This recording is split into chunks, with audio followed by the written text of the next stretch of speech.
New Thought Media Network. We are a global broadcast network of positive music, media, and entertainment, inspiring humanity's evolution along the journey of enlightenment and creating a world of love, peace, empowerment, and prosperity for all. New Thought Media Network. Positively inspiring.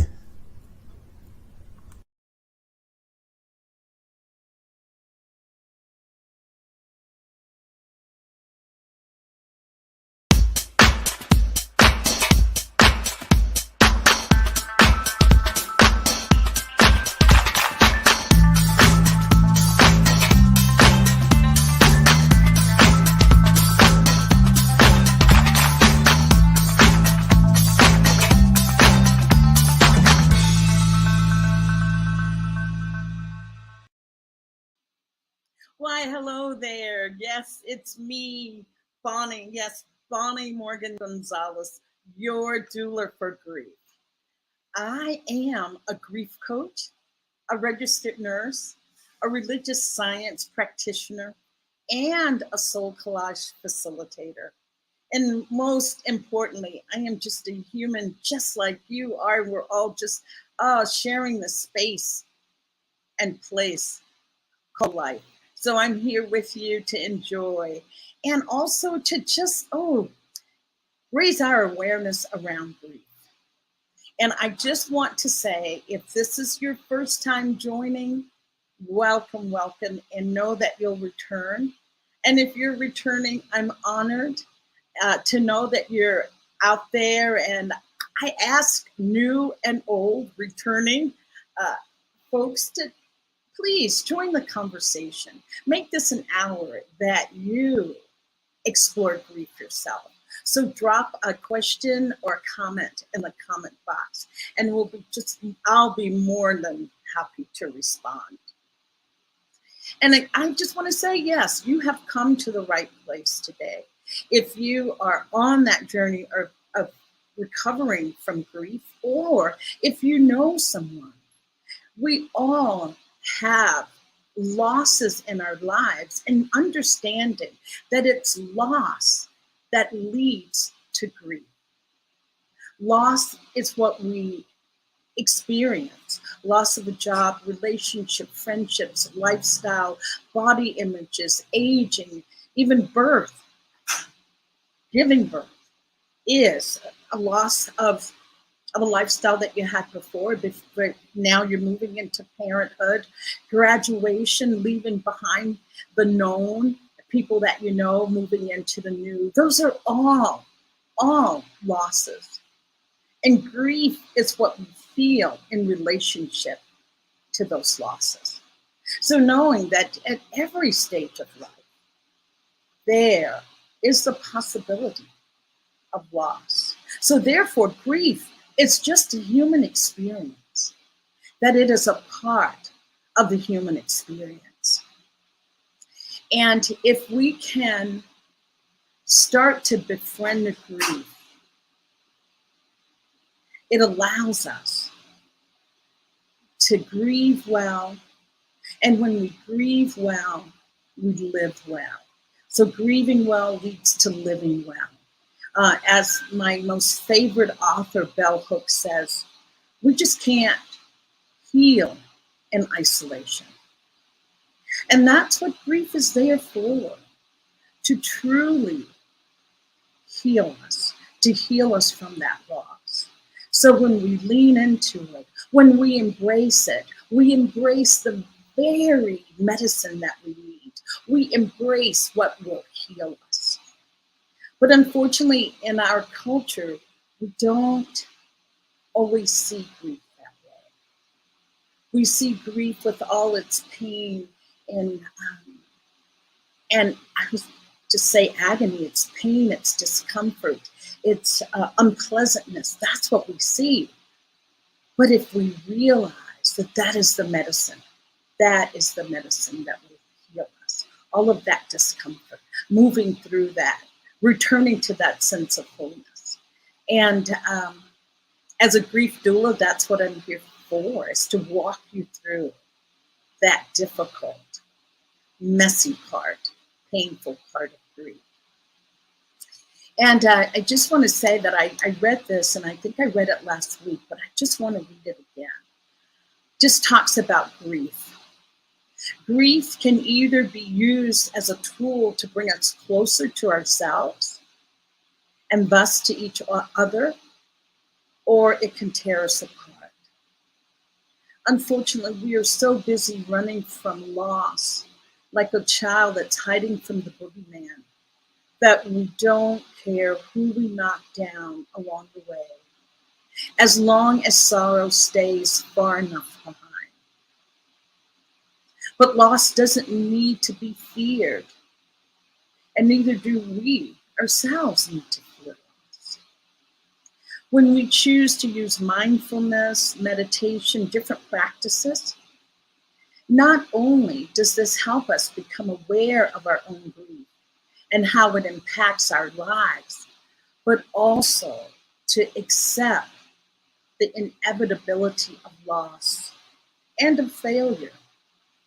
We open ourselves up to new possibilities. We open ourselves up to the beauty, to the connection, to the liberation, freedom, and justice, and peace, internal peace. And that is by Shia Wade. And I just love that. Another person that affirms for us that grief is a super positive aspect of our lives. And I say that the power of grief is to heal. And just want to introduce you to different ways, different practices, even different philosophies that holds grief in a way that we can embrace it, that we can get our arms around it. And so today, my theme today is how Judaism honors grief. Yes, how Judaism honors grief. And I think you will be just pleasantly surprised of the beauty of this philosophy and tradition, religion, if you prefer that word. And so I am just super excited today to have my special guest who's going to help delve into this. And my special guest today is Laura Topper, the multifaceted, award-winning Laura Topper. Laura hosts her weekly broadcast, The Cosmic Prayer Show, the Women of Power Immersion Love Show, and Wisdom of the Mystics, right here on New Thought Media.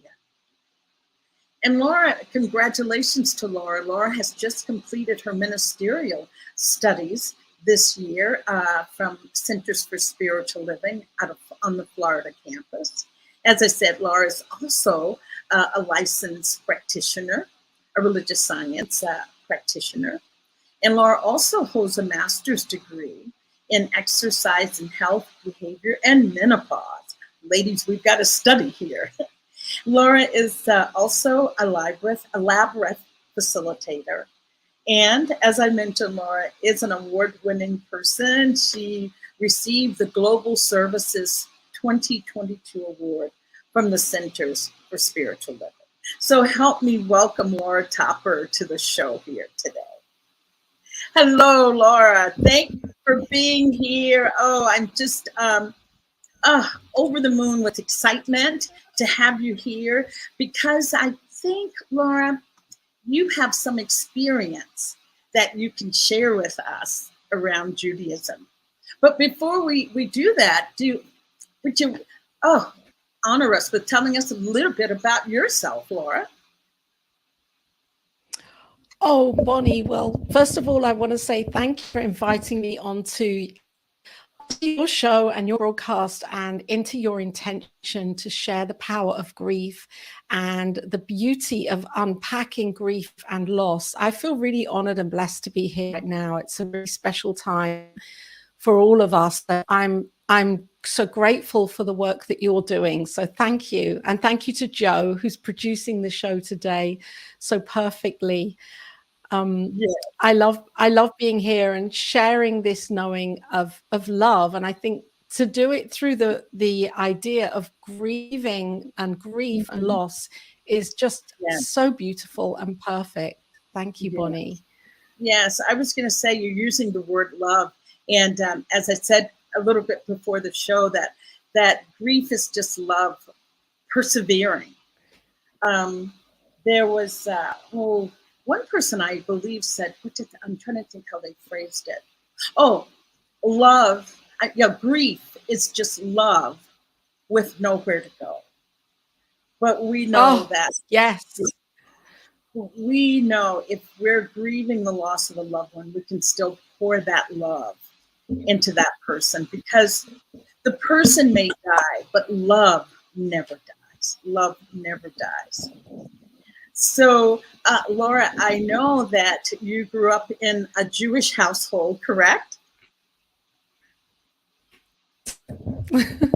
Yes. Yes. Yes. And Yes. and it's funny, you know, when you asked me to come onto your show to talk about grief from my perspective, it really took me instantly to my grandparents, because I was raised in a very, I wouldn't say an orthodox way, where we were very observant of all of the things, you know, all of the holidays and traditions, and yet we were observant of the kind of the ones that the holidays that most people would, Yom Kippur, Rosh Hashanah, Sukkot, Purim, all of those holidays that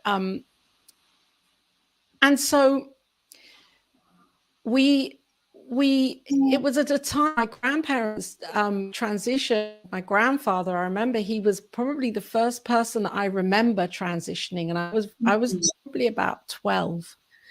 Right. And I'm 58 now, so you know that was a long time ago. And it wasn't, I mean, I've been to funerals later, you know, more recently even.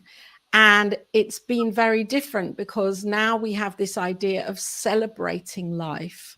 And when I was at a funeral, you know, or at a service, and when I was younger, that wasn't the emphasis. The emphasis was, and I think in the real Orthodox Judaic tradition, it really is about, you know, this, we're mourning here. We're mourning. Yes. We're really grieving, and there is a time frame for this, and it's beyond one day, and it's beyond 2 days. It's 7 days, and there is a regard for that 7-day period.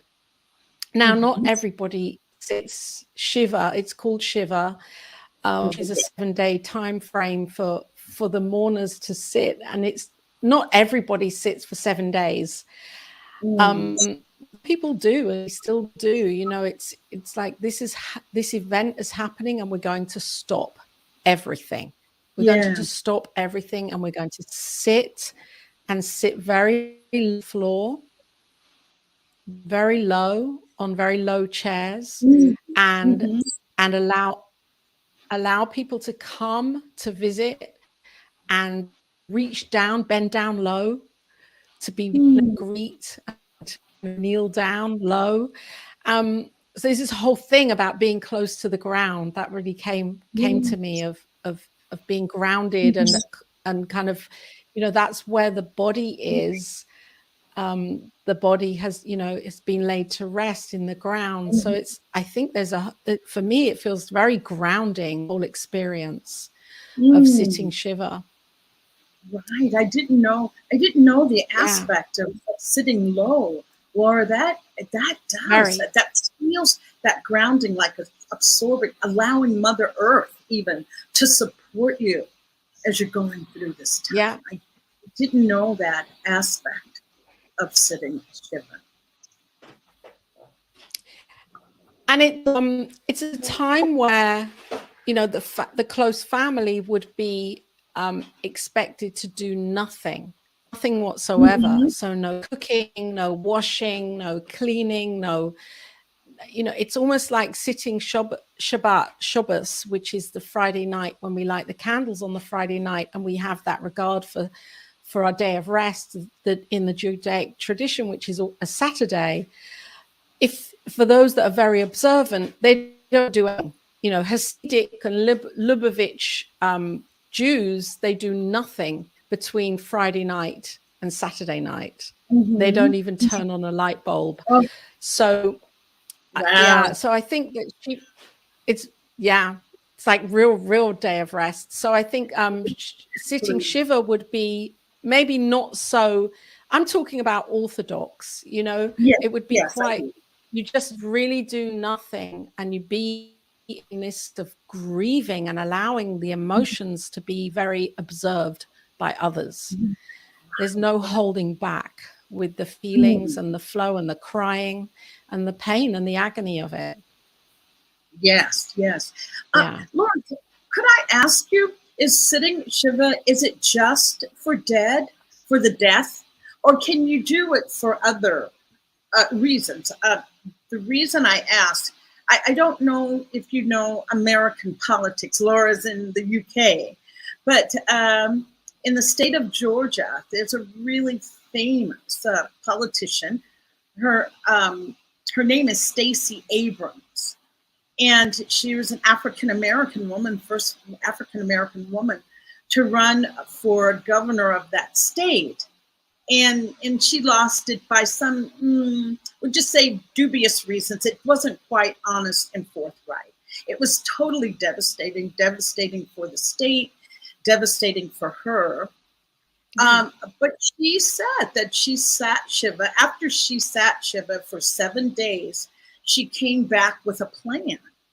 And she was victorious in her second run for governor. And I don't believe she's of the Jewish faith at all. But she used that term to say to sit Shiva for 7 days and able to go within. And listening to you say that, it sounds like a very quiet and meditative time.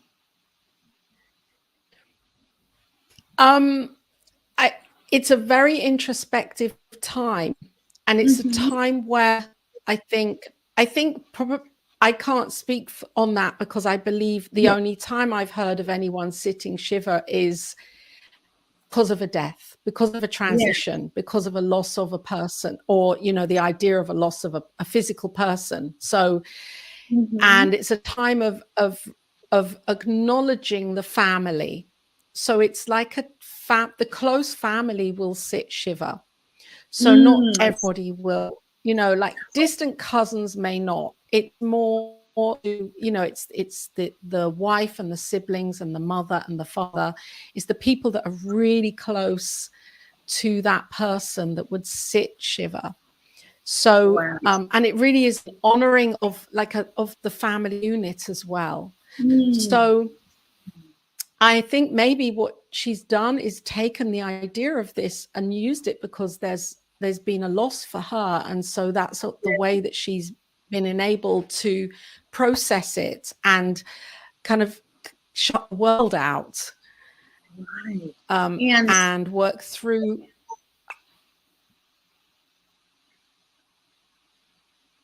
Yes, I was going to say, I think it, or for me, it feels like if it's a ritual that can bring me comfort, I would say, I would even sit Shiva if I felt that that there's value in that for me, and that I want to adopt that tradition. I don't feel that it would be disrespectful. Or what's your feeling on that? I think that to take it as a ritual into another modality, for another reason, then a loss is, who am I to judge that? Because loss is loss, and if somebody is feeling loss, if somebody's feeling emptied and absolutely grieving a sense of loss, then to take a process and use it for another reason, it still is accomplishing something for that person. I would say, though, that the piece about Shiva, I believe, now I'm saying all of this, is in the Jewish religion, when somebody transitions, they are buried very quickly. Oh, yes. Usually very quickly. It's usually around within 2 days. So there isn't this big transitional kind of length of time where somebody is in an open casket and people can go and visit, and the body's prepared for days and weeks. You know, everything is very quick. Everything is very quick. And so the Shiva is something that is very immediate, because if you can imagine, that would happen instantly. The Shiva, that person, you know, would be buried, and then within 24 hours, you know, and then the family is sitting Shiva. So it's a real time of deep mourning and remembering. And it feels like it addresses the loss immediately. That loss immediately. And so I'm just trying to phrase this in a way with my own studies and working with people that have that loss of death. It is the sooner they can start that process of being allowed to grieve, the better. Because so many times in our society, it's suppressed. I've known, especially I was from the Baptist tradition, that the funeral could be a week later. And I just know when my own mother died, and I thought we acted very quickly, but it was about 4 days. And I just remember every day I kept thinking, oh, the funeral. It was so anxiety producing, knowing that it was coming up, versus if it had been immediate, that I could immediately start to address that loss, immediately be in grief. To me, that feels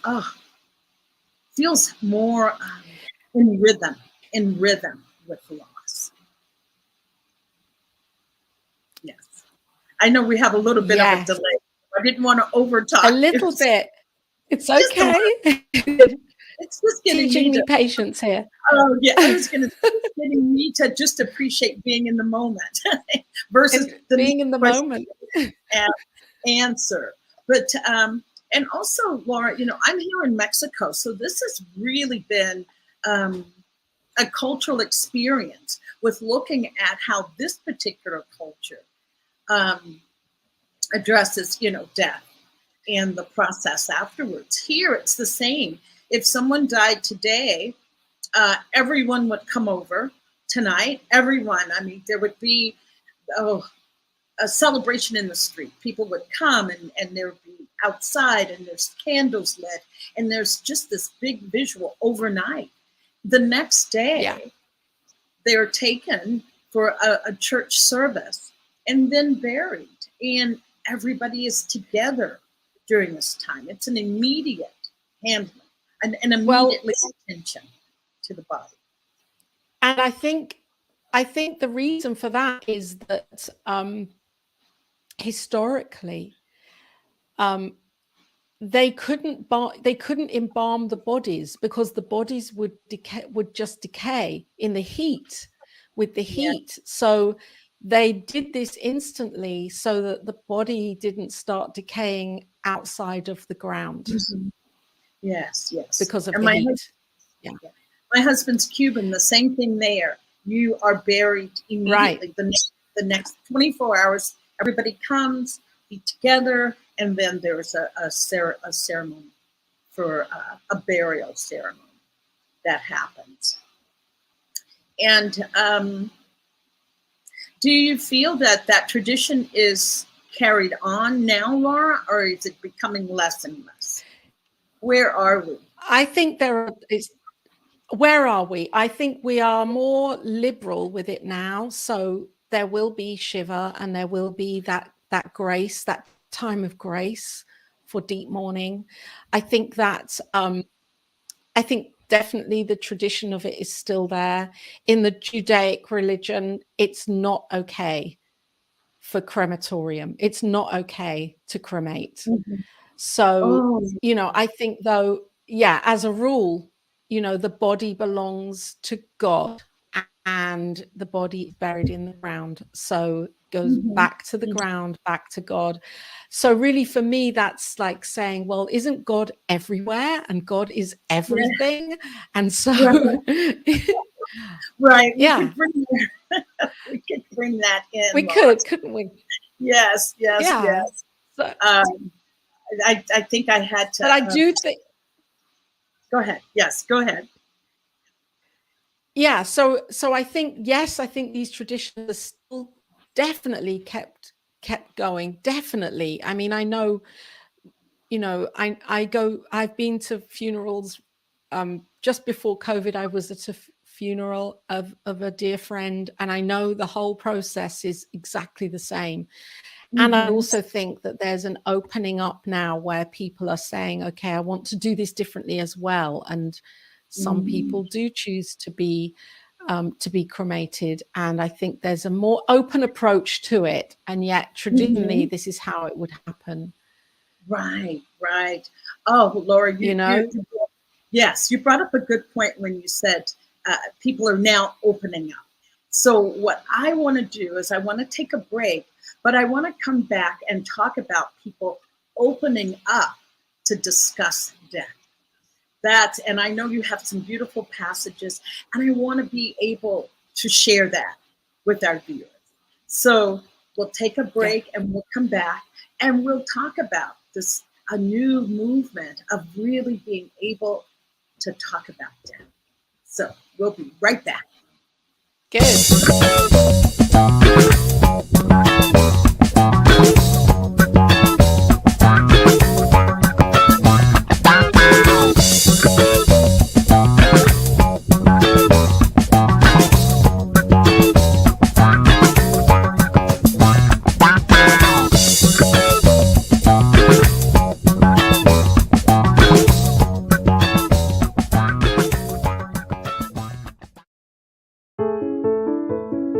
New Thought Media Network. We are a global broadcast network of positive music, media, and entertainment, inspiring humanity's evolution along the journey of enlightenment and creating a world of love, peace, empowerment, and prosperity for all. New Thought Media Network. Positively inspiring.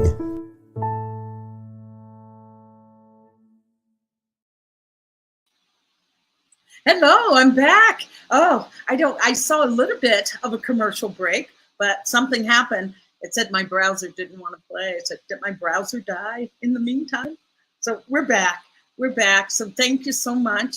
And, today is a very special day that we have Laura Topper here to help me explore the Jewish tradition of grief. And so that's what we're doing. And Laura was just sharing with us about sitting Shiva, and I did ask about if it's okay to maybe partake of that practice, if that's something that brings you comfort, and realizing, just understanding where the tradition comes from, and maintaining the respect for that tradition. So, Joe, is Laura still with us? Yes, a little circling there. I see it's happening. So we'll just give Laura a moment to come back. Hello, Laura. Welcome back. And I don't know if Laura can hear us, but Laura. Oh, Hi, Bonnie. I know there was you. Yeah, I had a delay. I'm here. Hi. Yes. Laura, I was just saying that when we came back from break, and we're now back from break, that I wanted to just discuss a little bit, Laura, about some of the reasons that grief is so hard for us to embrace culturally. We have Deb's there. Hi, Deb's. Deb Love is with us. Thank you for joining, Deb. And hi to Laura as well. Hi, Debs. Yes. And what I was going to say to that, to our reason for, some of the reasons for our having such difficulty around the word grief and embracing grief, is because grief has and is associated with death. And that is a hard subject for our cultures to even talk about. Everything is done to avoid that subject. And I was going to say, now I am just happy to announce that there's what's called death cafes, that a place that people can come to. And it's not for grief support, but it's a place to come to just talk about death, what you feel about death. And one of the questions, Laura, I'll bring up, that came up from a death cafe that I was facilitating with some friends here in Mexico. One of the questions was, what was your first experience with death? What was your first experience with death?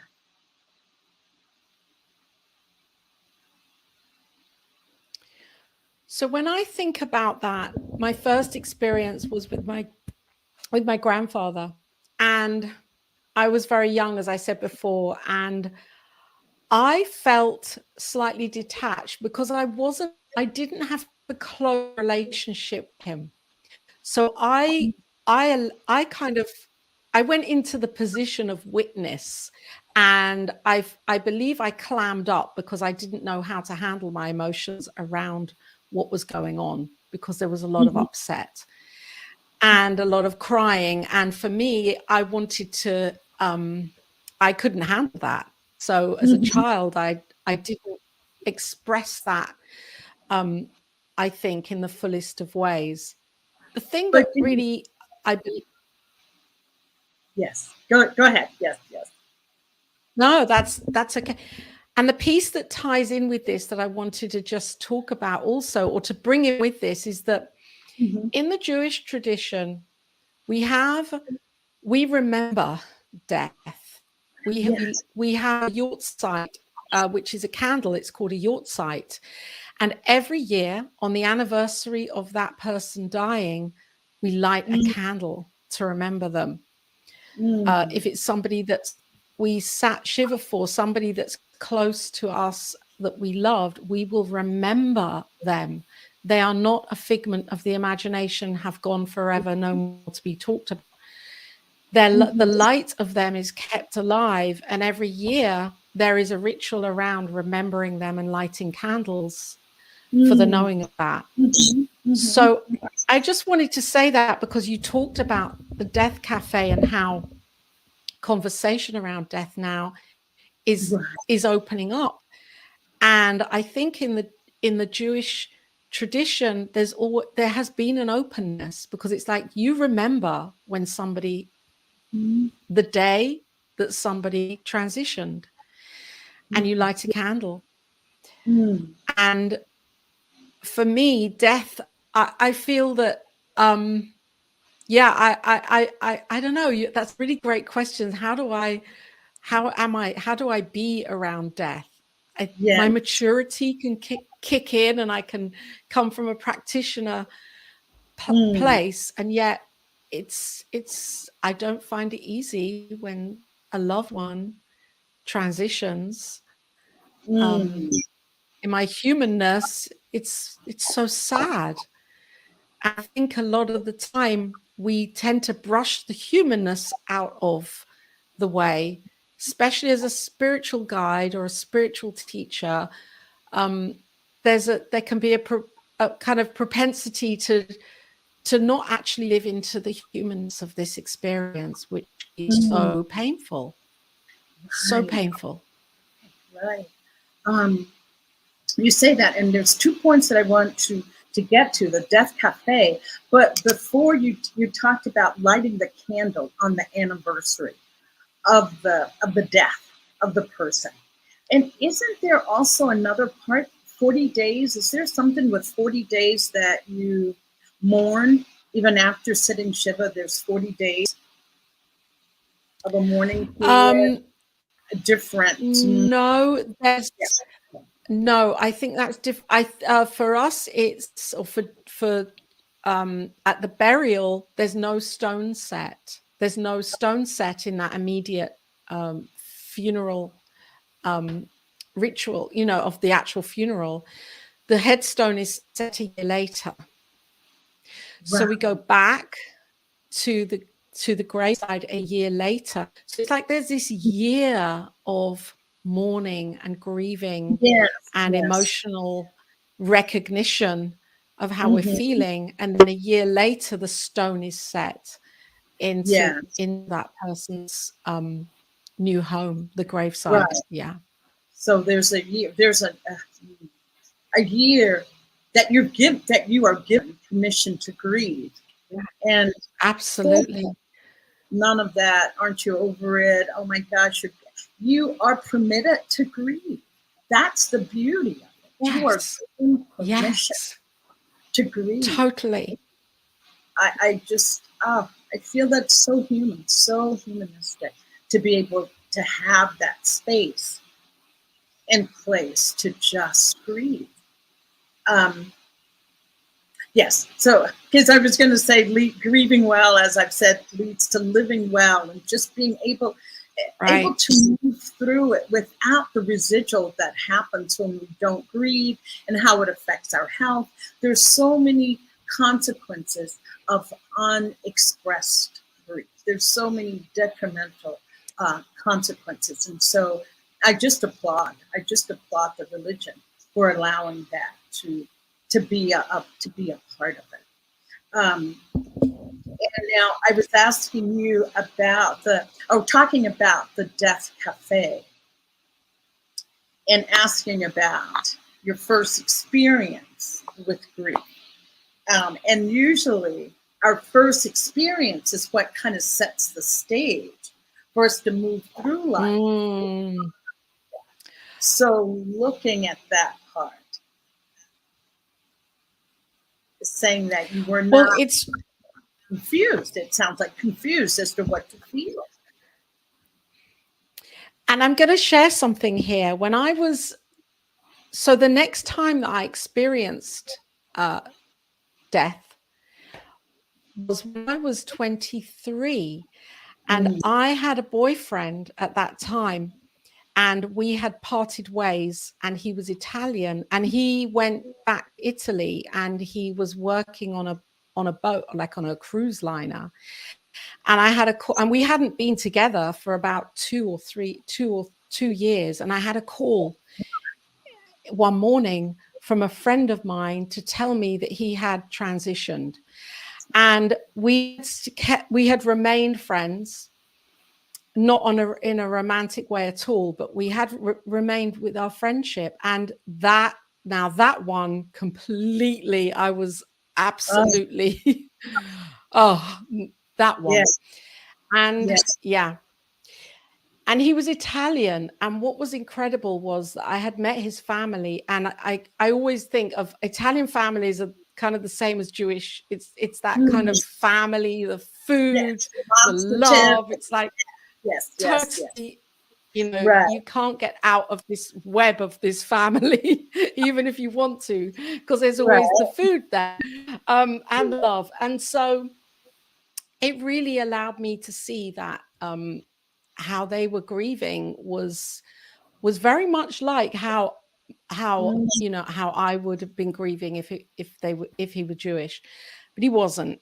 And that really that emotionally got me, that one. That was, I didn't expect it because he was so young and he had so much to give in his life, and he was so full of life, you know.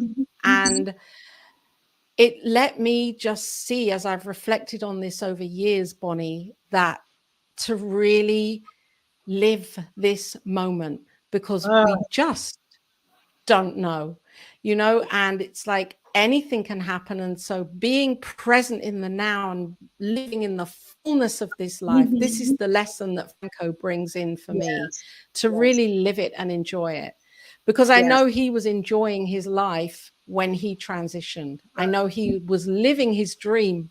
It's what he'd always wanted to do. And yeah, it's like he was set free, and he transitioned in that whole process. And it really just lets me see that life is here to really take and live and enjoy, to be lived. Yeah, there is definitely the unknown. Yes. So Laura was talking about how we first learn about death, and you were saying that it was your grandfather, I believe you said. Yeah, and you were was my father's father. Yeah, right. And we look at the people around us to guide us through that. My first death was with my grandmother, but I was about 9. But I don't remember people really crying and wailing. I just remember my mom was somewhat sad. And I remember she saved the nightgown that my grandmother died in. She saved it and put it in a plastic bag. And I don't know. I was 9. I just didn't even know that death was such a finality for my grandmother's life. So I don't remember even crying. I remember us going, of course, to the funeral, playing with my cousins. That was a big thing because everybody came together. So playing with my cousins. So my first real, as an adult, I was like you, maybe, Laura, about early 20s. And my uncle died. And he died suddenly. And I had to take my aunt to the place where he was working, and he just collapsed at work. But that death was the first time that I really, in this incarnation, in this body right now, dealt with death. And it was I remember not being able to sleep. But what I remember most was not having anybody that I could talk to. That was the part that really, was very, very difficult not to have anybody to talk to about it. And I remember my mother definitely, she was, he died and that's it. And there just wasn't anybody to talk to about death. And I bring that up to say that we as adults just start paying attention to the children that are around us and how we can prepare them, or how we're not change anything, but just awareness about how you are with death, and especially if you're around younger people. How can you maybe set the stage for them, or is there something that you can do, or talking to parents? And I know that you have something special to read, and I'm leading up to that, is that when I was in nursing school, we started studying Elizabeth Kubler-Ross, and I fell in love with the whole process of death and dying. So I'm going to turn it back over to you, because I know you have something beautiful to share. Oh, Bonnie. Ross. Well, I discovered this book, Graceful Passages, for anybody that's interested in and wants to purchase this book. It will definitely shift you and open your heart. It's an amazing book. And it's a series of poems that are written by spiritual teachers around death and loss and grieving. And it's a way for us it's called A Companion for Living and Dying. So we can read these and put them into our everyday lives, because we're living and dying in every moment, as spiritual human being, dying to the new in every moment. And the book has the music. Yeah, it's true, isn't it? In Buddhism, you practice the art of dying every day Yes, before you get yes, up. exactly. Yes, the book has 2 CDs, beautiful music, one Oh, with words, spoken word, and one without. So it's worth. And I'm going to read the passage by Elizabeth Kubler-Ross. This is her deepest understanding of what is most important in life. Look forward to your transition. It's the first time you will experience unconditional love. There will be all peace and love, and all the nightmares and the turmoil you went through in your life will be like nothing. When you make your transition, you're asked 2 things, basically. How much love have you been able to give and receive? And how much service have you rendered? And you will know every consequence of every deed, every thought, and every word you have ever uttered. And that is, symbolically speaking, going through hell when you see how many chances you have missed. But you also see how a nice act of kindness has touched hundreds of lives that you're totally unaware of. So concentrate on love while you're still around, and teach your children early unconditional love. yes. So remember, concentrate on love and look forward to the transition. It's the most beautiful experience you could ever imagine. And so it is. And so it is. Laura, when you read that, what does that bring to you? What does that bring to you on an emotional level when you read that? Well, it's amazing you are, because I've underlined this for like 3 years ago. I've made underlinings here, and the words unconditional love. Now, if I know that I'm unconditional love, then I'm not going anywhere as that unconditional love, whether I'm in this physical body or not. Yes, My yes. soul, I am this unconditional love, and so I can practice the presence of this love in every moment right now.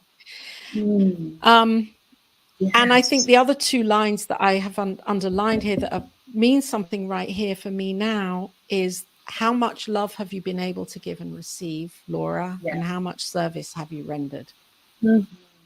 Wow. I think they summarize for me that idea of, well, what am I doing here anyway in this life, in this body, on this plane? I have to make the most of it. And Really make the most of it. Make the most of it, Laura. I love the idea of love. What comes to me, what that evokes in me around death is that sense of comfort, to be comforted, to know that it is just a continuation of that love. And as we've said, love never dies. Love never dies.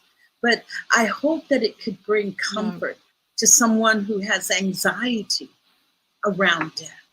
So many people do. That I know for sure. That I know for sure. That people have so much anxiety around that moment of death and that moment of dying. And hearing that just brought me a sense of comfort. I was with my brother. Yes. I was with my brother when he received his terminal diagnosis, and I was holding his hand. And of course, he welled up with tears. But here's what he had to say. He said, wow, when you think of me when I'm gone, just remember me with a smile, and remember the good times and the good times of love. So I think that so says it all, Lord. that poem so says it all. That it is all about love, all about love. If there was here's what I say, because Laura is going to be a minister here very, very soon. She's going to be our own Reverend Laura Topper. And Laura, what I feel is that you've heard of first responders, like people that, you know, the ambulance drivers, the first responders that are there at the scene of an accident. And I see spiritual leaders such as yourself being our emotional first responders, especially when it's with death. Are there any words that you would like to put to that, what you would say to someone that does come to you with that issue of someone just died? So for me, it is all about knowing the essence of that person. And if somebody is in that space of being aware of, or if somebody has just transitioned, I can't take that person's pain away from them. And I think that's also that piece where, you know, that's almost like allow ourselves to feel the feeling of what it feels like to not be present with that person that has transitioned.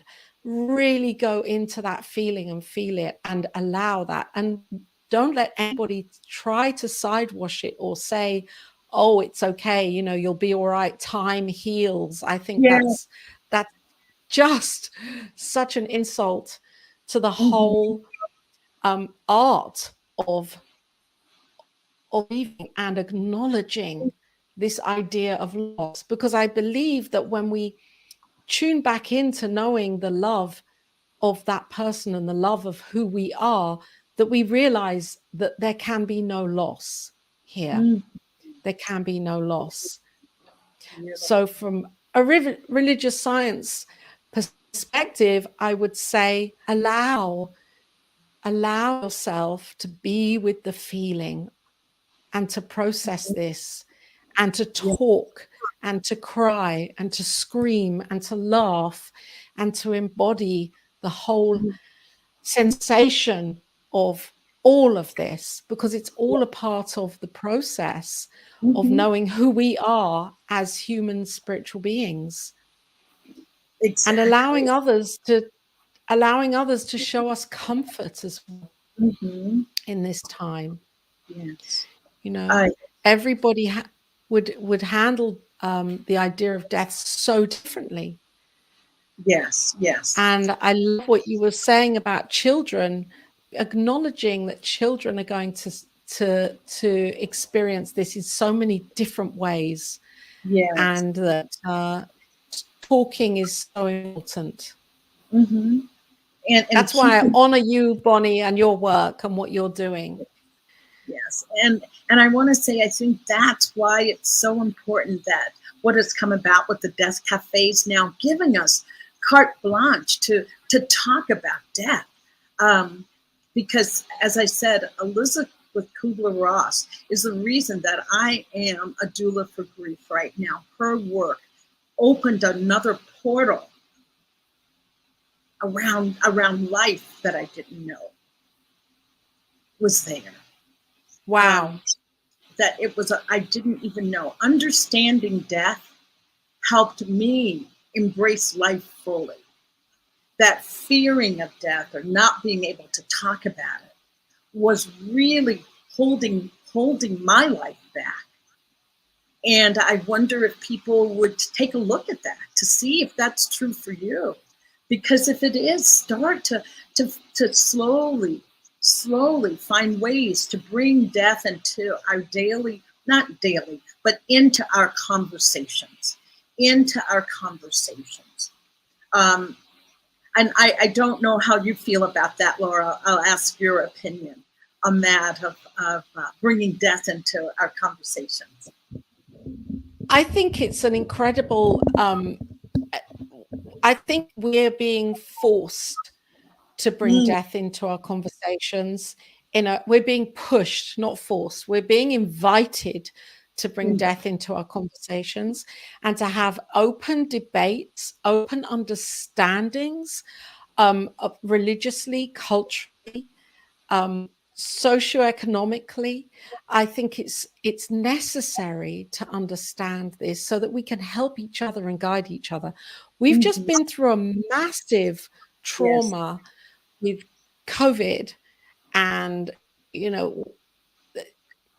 death and transformation and transitioning. And I think are collectively are being really invited to look at this idea of opening up death as a conversation and getting to the idea that we are immortal beings. Yes. And in that place we can find love. We know love. Oh, Laura, that's yes. Like, I think it's Michael Beckwith, Dr. Michael Beckwith says the corona bonus. And that is one of the bonuses that now it's getting us to look at those areas of life that we hadn't looked at before, but those areas bear a gift that we didn't even know was there. The gift that this whole pandemic has brought. I know Laura has her cosmic prayer program, and that was on this morning, and her guest was really delving into gratitude. So even being in gratitude around what the pandemic has brought into our lives. It has really woken us up or shaken us awake in places that we didn't know we were asleep. So being in gratitude around that.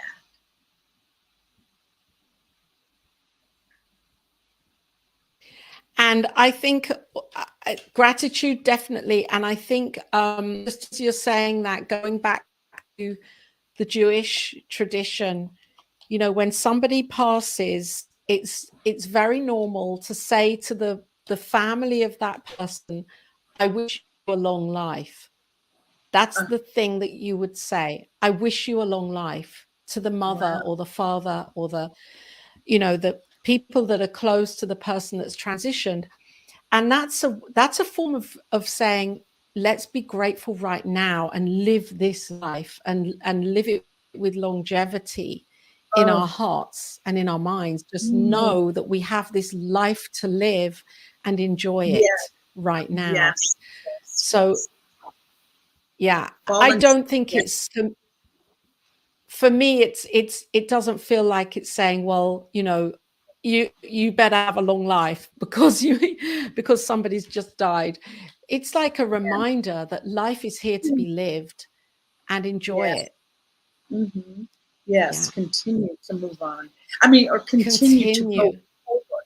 Continue to go forwards. Yes. Yes. Oh, wow. Yeah. Laura, I thank you for being here, and I can't believe our time is at an end.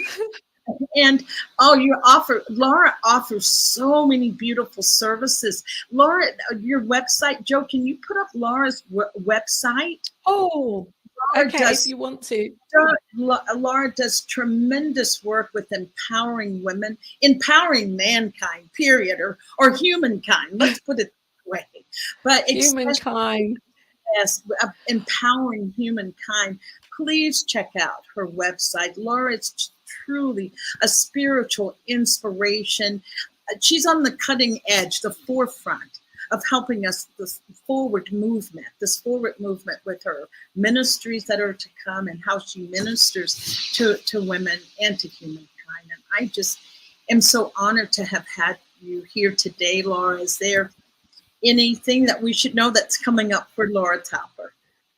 Oh, well, look, I'm so grateful and honored to be here on your you talk about leading edge, cutting edge, and here Bonnie having this brave new conversation, paving a new way for how we see grief and loss and transitioning and death. And I want to thank you for bringing this forwards, because it's so vital right now that we have this honest, authentic conversation around it.